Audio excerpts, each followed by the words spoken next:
This morning, officials are racing to contain the deadly hantavirus outbreak that has killed 3 people. Several states, including Arizona, Georgia, and California, monitoring cruise ship passengers for possible infections. Teams in protective gear transporting 3 patients to emergency flights bound for Amsterdam. I don't think we learned nothing from COVID.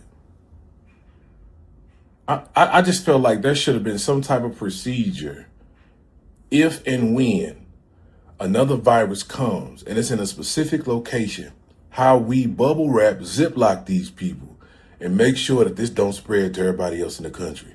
This thing look like it's about to get out of hand. And you want to know why I don't want another pandemic? Because people like y'all, not all of y'all, a few of y'all in the back, didn't want to wear your mask. I ain't supposed to be refiltering the same air out my mouth, recycling the same air, whatever y'all was saying. I don't want to socially distance. Cause why? I don't want to stay at home. I'm supposed to be amongst the people. Humans ain't supposed to be isolated. People died during COVID, more people than it should be, because people didn't know how to stay at home. Y'all ain't gonna learn. Y'all gonna do the same thing this time. We're not just a story. We're not just headlines. We're people. We could be entering another global health crisis, another lockdown, and another wave of economic instability. Right now, a cruise ship carrying more than 150 passengers is stranded with a hantavirus outbreak, which left several people dead, others critically ill. Now, this is exactly how COVID started, on cruise ships first. Now, if this situation escalates, it could impact everything, just like COVID. Financial markets, supply chains, oil, consumer confidence, and the global economy. Now, the World Health Organization has already said it's a serious infectious disease. Now, people do not understand how fragile the global system really is. One outbreak, one geopolitical event, one supply chain disruption could send shockwaves through stocks, financial, global trade almost overnight. This is why I keep saying the world is entering a period of systemic instability. Now, the next crisis is not going to look like COVID, but it could create the same fear, same uncertainty, even new lockdowns. This is bigger than COVID lockdown. This is not the next COVID, but it is a serious infectious disease. You know, it's an infectious disease that if people get infected, and infections are uncommon, they can die. And please let me just add that the risk to the general public is low. And I think we need to contextualize this because there's a lot of attention, and it's good that we're seeing attention, but we do want to put in context to what we mean for everyone saying, oh my gosh, is this the next one? I think people see me sometimes and I think, it's like the next COVID. And I really just want to assure people this is something that's quite different. Here we go once again. Listen, I promise you, I'm about sick of the world at this point. I am so sick of this, man. It seems like every single day, it's almost like they have stuff lined up. Like, okay, yeah, we're gonna get them with this one. Oh, okay, y'all not scared of that one? Okay, we're gonna get them with this one. It seems like every time, it's like major events after major events, right? I am so sick of this, man. It's like every time I look up, there's something going on.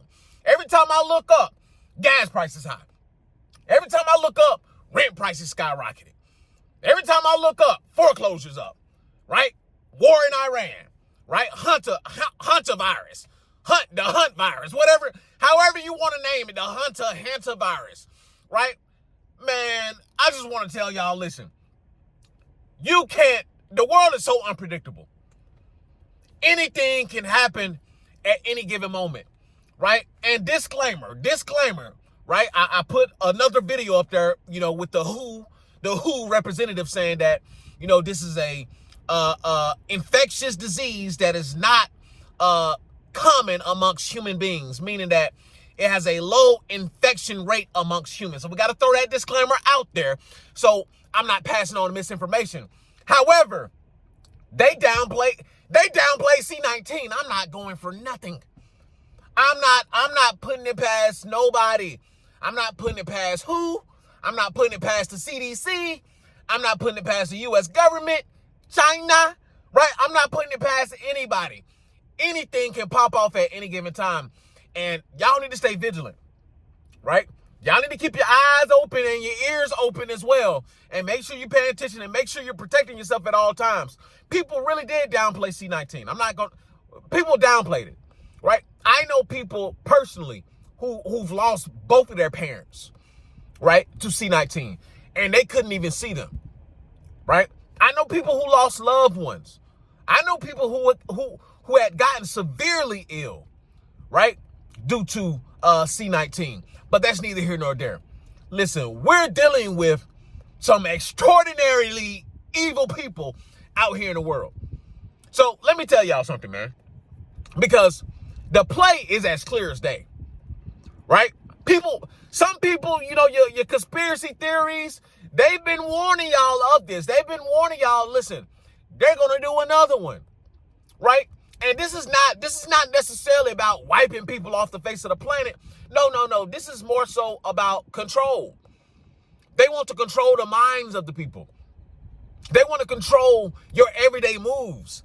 They want to control how you act. They want to control how you react. They want to control what you eat. They want to control how much air you breathe. They want to control how much water you intake. They want to control every aspect of your life. So C-19 proved just how sleep people actually were, right? C-19 proved just how sheepish, yes, how sheepish people were. People were doing anything and everything to listen to government orders. Now, I'm not saying that some of those orders may not have been right based on science. I'm not saying that, right? However, people didn't question anything. People didn't do any research. They didn't do anything, right? They didn't even care about the people who were vulnerable, right, to C-19, which was usually the elderly and people with pre-existing conditions. People are outside. I mean, people are standing in line, grocery stores, no mask, coughing on old folks. Some of y'all folks who, you know who you are. You really don't like the boomers. Yeah, y'all was in them grocery stores. Get rid of them. Yeah, I know you. And let's be honest too. Let's be real honest. People are disgusting, right?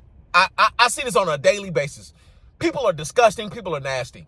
I can't even count how many times, right, I've seen people literally use the public restroom. And I'm talking about not even just peeing. I'm talking about coming out of that stall, blowing it up.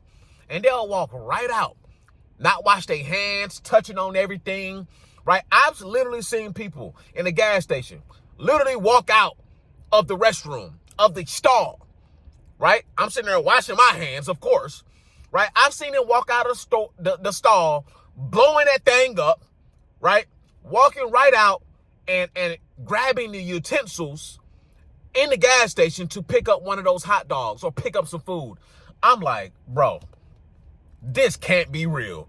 Ain't no way this mofo just came out of the stall, didn't wash his hands, probably got a little bit of boo-boo on his hands, and he went and picked up a public utensil to pick up the hot dogs, probably spraying feces all over the goddamn on hot dogs. So when stuff like C-19 happened, it was very understandable why C-19 spread in the United States the way that it did, right? And killed as many people as it did. Because people are disgusting and they don't care about their fellow human beings. So I wouldn't be surprised, and I hope not. I hope to God not. But I wouldn't be surprised if the hantavirus did the same thing due to people's lack of hygiene, due to people's just they don't care. They don't care about their fellow human. They don't care about the next person. They don't care about not spreading sickness to their fellow human beings, to kids, to elderly. They don't care, right? People will shake your hand and it be full of shit, right? They already full of shit in the first place, but then they even more full of shit. But they're doing this for absolute control, right? The narrative that they're going to continue to run is fear, right? They're going to continue to run the whole fear narrative, right? So they can have absolute control over people's mind, right? That's why they continue to run the same play over and over again. People are out here scared. Yes, they are, right? That's why people are out here snapping. That's why people, when you look at people now, go to your nearest grocery store. Go to your nearest grocery store, right? Look at people. Look how, people aren't there mentally, right? A lot of people have already checked out mentally, right? You'll see people walking around, they just looking at the aisles, right? The cart barely got anything in it. They just looking. People are stressed the hell out. People are stressed, right? Beyond what's really being reported. Because you got to understand, there's a lot of people walking around here with undiagnosed mental issues, right? Due to stress, due to being overworked and underpaid. But they got to walk around like everything is okay. And then you got to throw in the constant news cycle over and over again, right? Killing here, war here, right? Inflation here, gas prices are skyrocketing here. Oh, we're going to reach a deal in Iran. Oh, seems like a deal is not going to go through. Oh, we think we may have a deal going on with Iran again. Oh, well, they backed out of that deal and they attacked Saudi Arabia. Oh, we got another deal. It's a constant thing. Oh, hantavirus, right? Constantly. Y'all got to understand that enhances that stress loop, right? Because people are constantly going through this what if cycle in their mind. Dang, what if the hantavirus actually comes about and wipes out humanity, right? What if gas prices keep going through the roof? I can barely afford the gas right now. What if it reaches $5? What if it reaches $6? Right? How am I going to get back and forth to work? Right? How will I take the kids to school? They usually commute with me. Right? Now I'm not going to be able to afford to take that detour. I need to cancel my toll road pass. People are stressed out. But that is the purpose of the game. Right? And when I say game, I'm literally talking about a game. This is a game. Right? Unfortunately, they're going to weed out the weak. Unfortunately. Right? Only the strongest will survive. They're going to weed people out psychologically. They're going to weed people out spiritually. Right? They're going to weed all of the weak out. And only the strong will survive in this new world. Because they don't give a god dang on, right, about how you feel at all. Right? People are exploding. Literally. People don't know what to do. But hopefully this is not a repeat of C-19 because shit can get ugly. But like I said, I wouldn't be surprised if they plan on rolling something out, right? Just look at everything that's going on, right? They're trying to find every excuse to lock people down.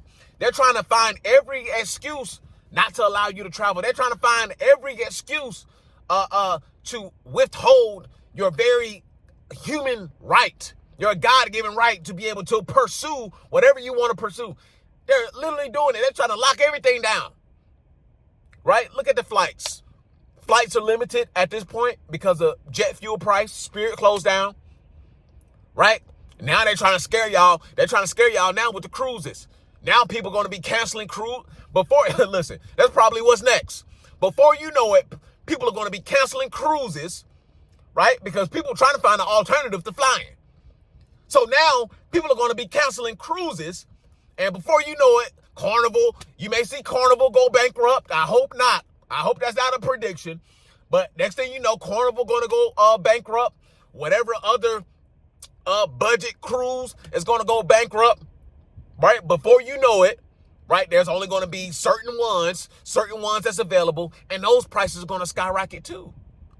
Come on, man. This is all a game. This is all a ploy. Right? And you know what's at the center of that game? Dinero. Pesos. Mucho dinero. So, listen. This is all a game. It's all a maze. Right? But once you open your eyes and once you open your mind, you can see the play from a mile away. Right? But it's going to be up to you. It's going to be up to the people, right? To understand the game. It's going to be up to people to not play into the hands of fear. Right? Because fear is how they control you. Right? Fear is how they shut everything down. Fear is how they prevent the people, you, from revolting. Fear. And unfortunately, there's a massive amount of fear out here. Right? I tell people all the time, like, yeah, I'm traveling here, I'm traveling there. People are like, huh? You're traveling in this environment? You didn't hear about the war in Iran? Yeah, I heard about it. So what? Well, I mean, you don't want to be traveling when there's war going on in the Middle East. Yeah, but I'm going the other way. I'm going that way, South America. Yeah, that way. I mean, you never know.